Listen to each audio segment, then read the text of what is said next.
सुशोभित श्री परमहंस महान विभूतियों की दिव्य झांकियों को अपने मन मंदिर में बसाते हुए एक बार ऊंचे और मीठे स्वर में मिलकर बोलिए जयकारा।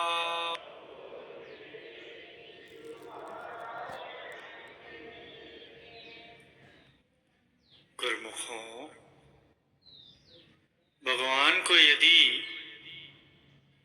भक्ति प्यारी है तो भक्त भी भगवान से अन्य कुछ नहीं मांगते। जब जब प्रभु प्रसन्न होकर भक्तों को वरदान देना चाहते हैं अथवा भक्त भगवान से कुछ लेने की इच्छा प्रकट करता है, गुरु को वीडियो लाइक करना, सब्सक्राइब करना प्लीज। तो वह भी यही कहता है कि प्रभु मुझे अपनी अचल भक्ति दो। संत महापुरुषों के भी वचन है कि आप प्रभु की महिमा एकचित्त होकर गाइए, वे आपकी हर बिगड़ी बात को संवारेंगे। सच्चे सेवक के रक्षक स्वयं सदगुरु देव जी होते हैं, उसे कोई भी कष्ट या चिंता नहीं व्याप सकती। जिसका मन श्री आज्ञा मानकर अहम रहित हो जाता है वही मालिक की प्रसन्नता का पात्र बनता है। यह सदगुरु का पक्का इकरार होता है अपने गुरुमुखों के संग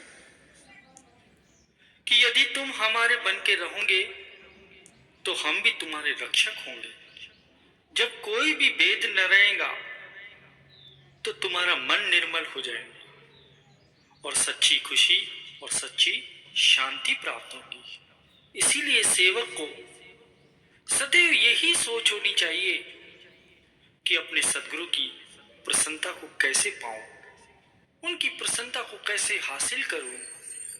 जो भी सेवक अपने सदगुरु को सदैव अंग संग देखता है उसे किसी बात की कमी नहीं रहती। वो मन में जो भी अभिलाषा करता है, जो भी मनोकामना करता है, वो तुरंत पूर्ण हो जाती है। सत्यार्थी की निगरानी सदगुरु स्वयं करते हैं, इसीलिए उसे डरना नहीं चाहिए। हम जिस मार्ग पर चल रहे हैं उसका नाम है रूहानी मार्ग। गुरु भक्ति को प्राप्त करने के लिए इस मग में पग रखा है और उसी को इसकी प्राप्ति होगी जो मन को गुरुमति में डालेगा। सच्चे सेवक की प्रत्येक कमी को पूर्ण करने का उत्तरदायी बनना सदगुरु अपना कर्तव्य समझते हैं।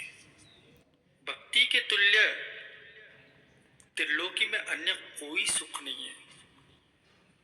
भगवान श्री रामचंद्र जी ने भी काकभूषण जी को अन्य सभी सुख देने के लिए कहा, परंतु उन्होंने केवल भक्ति की ही मांग की। श्री सदगुरु की सेवा श्रद्धा और नम्रता सहित करेंगे तो कर्ण से मण होकर मिलेगा। श्री सदगुरु की सेवा से जब प्रेम उत्पन्न होता है तो आत्मा में शक्ति आ जाती है और उसी बल या शक्ति से मन पर विजय प्राप्त की जा सकती है। श्री सदगुरु का दरबार इस संसार में परम सुख का धाम है। आप महा दुख की अग्नि से बचना चाहें तो संसारी मोह त्याग कर सदगुरु के श्री चरणों का आश्रय लीजिए, क्योंकि कलयुग में केवल भगवान की महिमा का गायन करना ही भव से तरना है। कलयुग में न तो योग है, न यज्ञ है और न ही ज्ञान है। भगवान की महिमा का गायन ही एक आधार है। सब भरोसे त्याग कर, सब ओट आश्रय छोड़कर जो अपने सदगुरु की पूजा आराधन करता है, अपने भगवान की पूजा आराधन करता है और प्रेम से ही उनके गुणानुवाद गाता है, वही भवसागर से तरता है। इसमें कुछ संदेह नहीं। कलयुग में सबसे बड़ा गुण यही है कि मानसिक पूजा करने पर, शुभ विचारों के उत्पन्न होने पर पुण्य तो मिलते ही है, परंतु अशुभ विचार मन में अगर उठते हैं तो उनका पाप नहीं लगता। कलयुग में सदगुरु के नाम के भजन अभ्यास को जोर इसीलिए दिया गया है कि समय थोड़ा होने के कारण थोड़े से शुभ कर्मों से ही उद्धार हो जाता है। कई लोग कहते हैं, प्राय ये सुना भी जाता है कि हम कलयुगी जीव हैं, हमारा उद्धार कैसे होगा। भगवान ने कलयुग को कितने महान गुणों से पूर्ण कर दिया है, कभी विचार करके देखिए। पहले के युगों में लोग यज्ञ, तप, व्रत, तीर्थ ये सब करके कितने कष्ट झेलते थे। अब इस कलयुग में तो ये सबके लिए संभव नहीं है।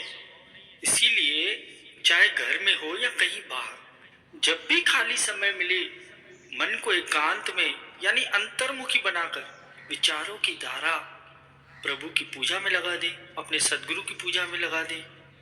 अपने प्रेम और अपने भाव को समझिए। यदि आप भगवान के सौंदर्य पर मुग्ध हैं तो सुंदर से वस्त्र बनाने का और पहनाने का विचार कीजिए। श्री भोग प्रसाद के स्वादिष्ट व्यंजन यानी भावभीनी पूजा से मन का मनोरंजन हो जाएगा तथा अंतर मन में भगवान की मूर्ति का स्वरूप भी सामने आने लगेगा। इन विचारों से तो पूजन का पुण्य होता है।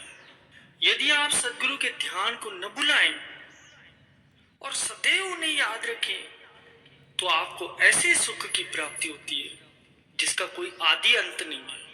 यदि आप सदगुरु की कृपा दृष्टि चाहते हैं तो उनका ध्यान व सिमरन प्रेम से करें और आठों याम उनकी पावन मूर्ति को दिल से विस्मृत न करें और उस छवि को हृदय सिंहासन पर विराज